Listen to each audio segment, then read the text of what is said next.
And on today's show, why these 3 life insurance retirement income strategies are big. Part 5 of this week's series on life insurance income strategies with the life insurance income strategist Don Prinz, CLU CHFC. Hi everyone, I'm Steve Savant, syndicated financial columnist and contributing author to InsMark, LifeSpecs, and Backroom Technician. Let's get down to business. Well, welcome to day 5, Don. Good to see you, Steve. Boy, we're talking, man, we've been doing strategies all this week, and we have 3 big ones for this entire show today. And let's talk about it, because the first one I want to ask you about is Stretch IRA. Now, you would think by now everybody understands this, but why don't you walk us through the basic LED kind of approach to this, because we still have many people that say, Steve, can you show me how to stretch my IRA? Sure. It's really pretty straightforward. With a Stretch IRA, you have the client making their children the beneficiaries of the IRA, and the minimum distributions will continue both from the parents and then continue on with the kids after the parents have died. And it's a way to continue some of that tax deferral benefit of the IRA through to the next generation. Okay, so and when we think about this, I've noticed that some qualified plans that use, like annuities as an example, they'll actually let you do joint beneficiaries, right? Where you could have yourself on there and maybe your child. There's another way to stretch qualified plans a little way. You still have to pay tax, but it stretches it out to another generation. That's right. Looking at stretch options and the alternatives that you have for this could be really huge. And this is one of the reasons why we keep bringing it up. It's kind of a neglected area, and especially when you think of human longevity and everybody's life expectancy going out, stretch IRAs are a thing to look at. Yeah, and it's something that if you show that to a client who has a large IRA and they have an interest in passing assets to heirs, it's something that can be perceived very favorably from clients. Now, sometimes it's not the stretch IRA. I really don't need the money, and I am charitably given. Talk a little bit about how can I use that with a charity? Yeah, and one of the big problems with IRAs is that they're great when they're accumulating, but when the money comes out, they're pretty heavy tax. And so if you make the beneficiary of your IRA a charity, then you eliminate that tax issue. And in many cases, by making gifts to an irrevocable life insurance trust, you can replace the asset, the net asset for the heirs, if that's important to you, at a significantly lower cost than the cost of what you would have left, the net amount from the IRA. So in a lot of cases, it doesn't make a lot of sense to leave the IRA to the heirs if you can replace it with an irrevocable life insurance trust and benefit a favored charity. So it's kind of a win-win-win. I like the ability to contribute my qualified plan, IRA, whatever, to a charity of my choice, as long as it's IRS approved. And I want to be able to do that. And then I always want to make sure I can help my beneficiaries out if that's a key issue. Wow, I just gave away this chunk of money to the charity, but now my heirs feel kind of like I forgot them. Now I can do what you suggested, which is create an ILIT, an irrevocable life insurance trust, install a death benefit life insurance policy in there, and I can replace that at death, and that'll go tax-free to my heirs. By the way, that I don't know if that IRA would have went tax-free to my heirs.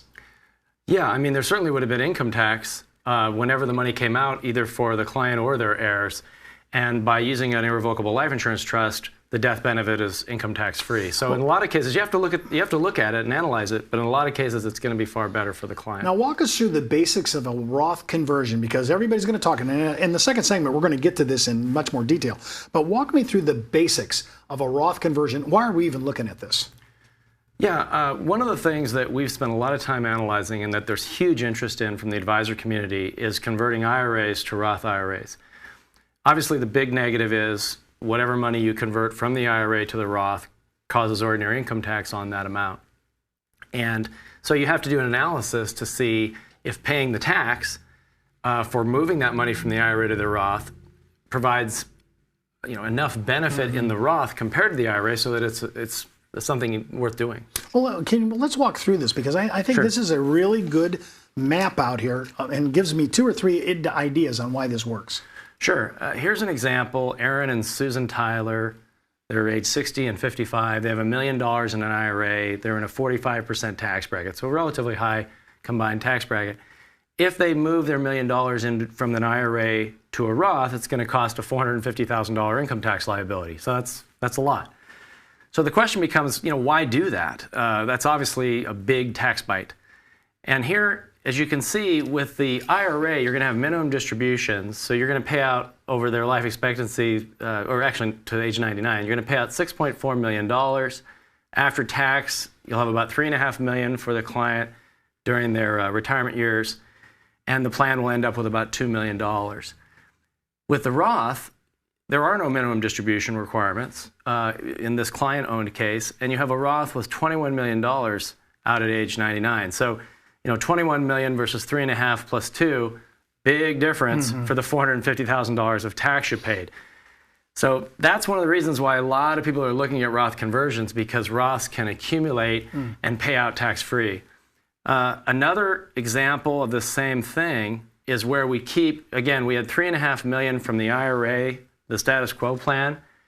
If we took out the same $3.5 million from the Roth, well, instead of $2 million at age 99, we've got almost $11 million in the Roth.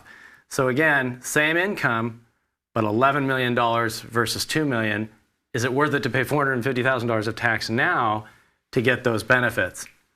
And then one last thing I'll say is that where someone is trying to create a lot of wealth for the next generation, the Roth can be really incredible.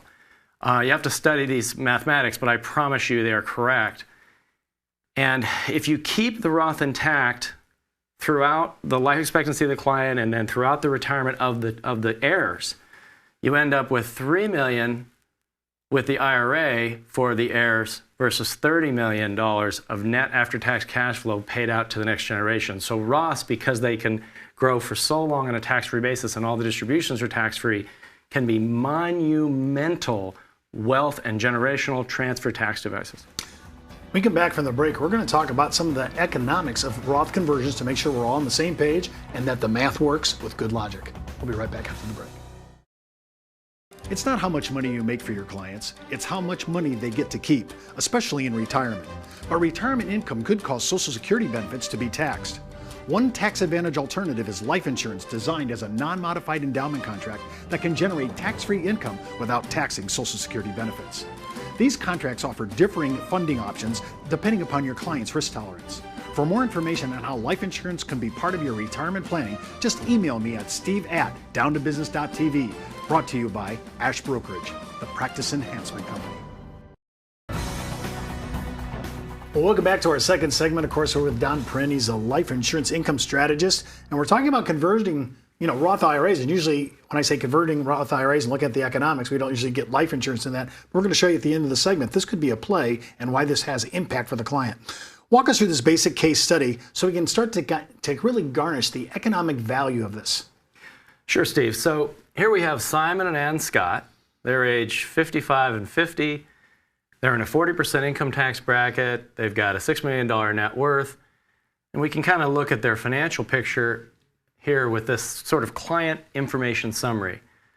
Here you see they have liquid assets, $1 million in taxable, $1 million in tax-exempt bonds, equity assets, $2.5 million, retirement plan assets, $600,000, and so on.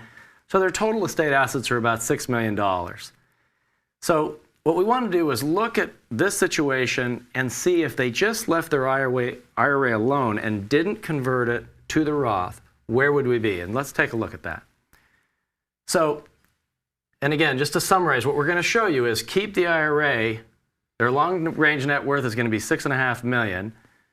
And let me show you sort of what that looks like. So here's how, again, putting all the assets into our Wealthy and Wise software platform, projecting everything out, here is how their net worth will fare over time, leaving the IRA intact. They'll end up with $6.5 million in net worth over until age 95. Now, so that's sort of option one, the status quo. Option two is where we convert to a Roth. And what we're going to do is we're going to convert it over time, over 8 years. So we're not going to pay all that tax. Like we did in the first segment. That's right. We're not going to hit that tax because we're going to have a higher tax bracket. So as you can see, they have $600,000 in their IRA. We're going to liquidate it over 8 years, $100,000 a year, paying $40,000 a year in tax. And that's all accounted for in our Wealthy and Wise wealth analysis, the projection to the future. And so if we want to look and see the impact of that, let's go here. Okay, so this is option two. as you can see, if we convert the IRA to the Roth over that 8-year period, we end up with a $10 million net worth. And just to kind of compare the IRA versus the Roth conversion, with the IRA, you end up with $6.5 million in net worth. With the Roth conversion, including the tax that you have to pay. Net of the tax. Net of the tax. You end up with $10 million out at age 100. Well, that's huge, actually, when you think about the spread on that. Yeah, so the question, is it worth paying the tax in this particular example? The answer is clearly yes. And of course, remember, he amortized this. It wasn't a one-time, one lump deposit. We paid tax on that. We actually scheduled this over some time. And bracket bumping is excellent for Roth conversions. Exactly. Now we wanted to know, okay, if we reposition some assets into life insurance, can we make that $10 million net worth go up? And so go ahead and let's look at that. This is the policy that we recommended. It has a $63,000 premium for 10 years, income distribution starting at age 65, the 11th year, $2 million level death benefit. And so using this policy, we wanted to see the effect on overall net worth for the client. And so we can go to the next one, or I can get it. Okay, so here's option 3, which is the Roth conversion and the purchase of the life insurance policy we just reviewed. So here you can see that the net worth grows to $15 million because of the efficiency of the tax accumulation and tax-free distributions. And then here you have a comparison. Option 1, which was leave the IRA alone. You end up with $6.5 million. Option 2, convert the IRA to a Roth. We end up with 10. Option 3, convert the IRA to a Roth and purchase the life insurance policy. We end up with $15 million of net worth. Wealth to heirs, similar comparison. As you can see there, you have $6 million, $10 million, or $15 million. So clearly better for the client, clearly better for the client's family and heirs. And of course, this will make that judgment call for you to say, is the economics of this really worth looking at? And we can always depend on a software system like this to give us the real detail. That's why I liked in our first segment, we paid the tax all in one shot. In this area, we amortized it over about a 9 to 10 year period to see if that was better doing a little bit of bracket bumping. Now let's do one more thing before we leave the show. Sure. Show me this last one that you're talking about, because this is kind of part of the economics of a Roth conversion as well. Sure.